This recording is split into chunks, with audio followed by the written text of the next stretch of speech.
Alors Marie-Pierre Dieu, vous avez annoncé la candidature du Front de gauche pour les municipales. Un grand moment de se lancer pour la première fois dans cette élection. Oui, un grand moment pas de solitude parce qu'on va être nombreux, c'est 43 candidats. Non, on a décidé, le Front de gauche, de partir en campagne maintenant. D'abord parce que la nature a horreur du vide, que le maire sortant, Gérard Trémège, a annoncé il y a quelques semaines qu'il était candidat à sa propre succession et qu'il nous paraissait donc important qu'à gauche, les choses bougent.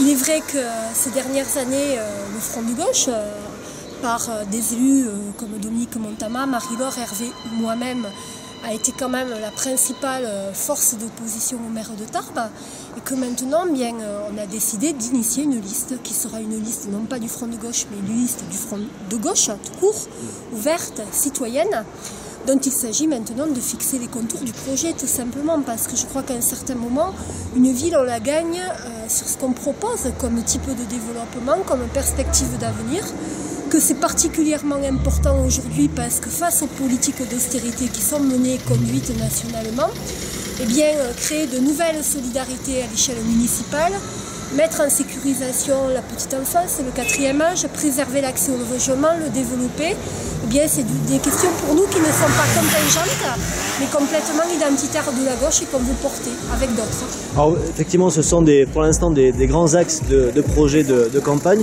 Est-ce que c'est un projet que vous voulez faire avec les Tarbais? La liste, d'ailleurs, vous serez tête de liste, on va en parler dans un instant, mais c'est quelque chose qui va s'élaborer avec les Tarbais? Complètement, parce que si vous voulez, à un certain moment, on ne veut pas réduire la campagne à des questions de personnes.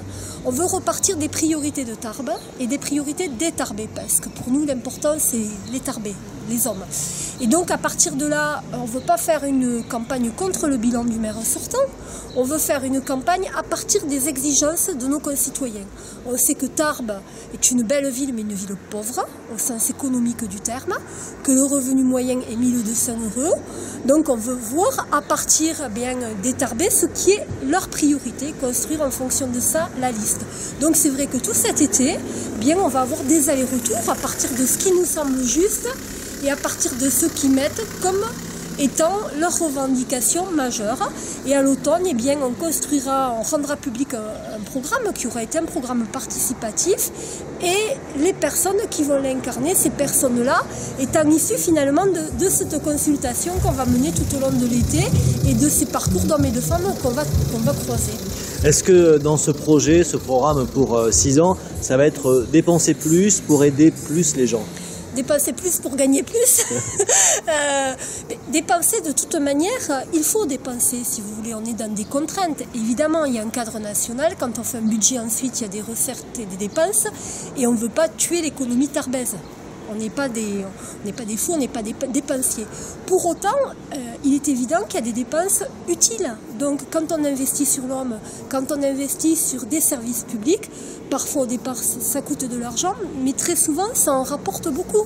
Je prends un exemple, mais quand on investit sur la santé par exemple, pourquoi pas réfléchir à des dispensaires de quartier? Puis on a l'impression que c'est un coût, mais en même temps prévenir la maladie, eh bien c'est anticiper de dépenses ultérieure. Donc voilà, c'est l'exemple même que je voulais donner. De la même manière, investir sur la petite enfance, faire en sorte qu'il y ait des crèches pour accueillir les enfants, faire en sorte qu'il y ait une gratuité quasi réelle à l'école, alors qu'on sait très bien qu'aujourd'hui c'est de plus en plus remis en cause via les inscriptions, via également bien les frais alimentaires et autres. Eh bien c'est aussi un moyen de sécuriser les familles, c'est un moyen de maintenir une population jeune sur Tarbes. Donc je crois que c'est toutes ces questions-là qu'il va nous falloir réfléchir à un moment où, je l'ai dit, les contraintes économiques sont extrêmement lourdes parce que la crise, on la vit tous. Un dernier mot sur vous. Vous êtes la tête de liste de ce Front de gauche. Vous êtes membre du Parti communiste. Est-ce que ça veut dire que ça va être un retour des communistes à l'hôtel de ville éventuel après le mandat d'Era Sarré? J'aimerais bien. En tout cas, ça serait un retour d'une communiste et des communistes au pluriel. Il y en aura plusieurs dans la liste, mais de toute manière, sous Raymond Era Sarré, sous Paul Chastelet ou sous d'autres, ça a toujours été des listes de gauche, c'est-à-dire avec des hommes et des femmes de toute la gauche et qui ont fait cette histoire de Tarbes. Puis ensuite, je voudrais dire qu'à titre personnel, c'est un peu émouvant, parce que c'est aussi une histoire familiale chez moi et que c'est vrai que quand on a décidé, comme aujourd'hui, de partir en campagne, eh bien, c'est pas une campagne de plus.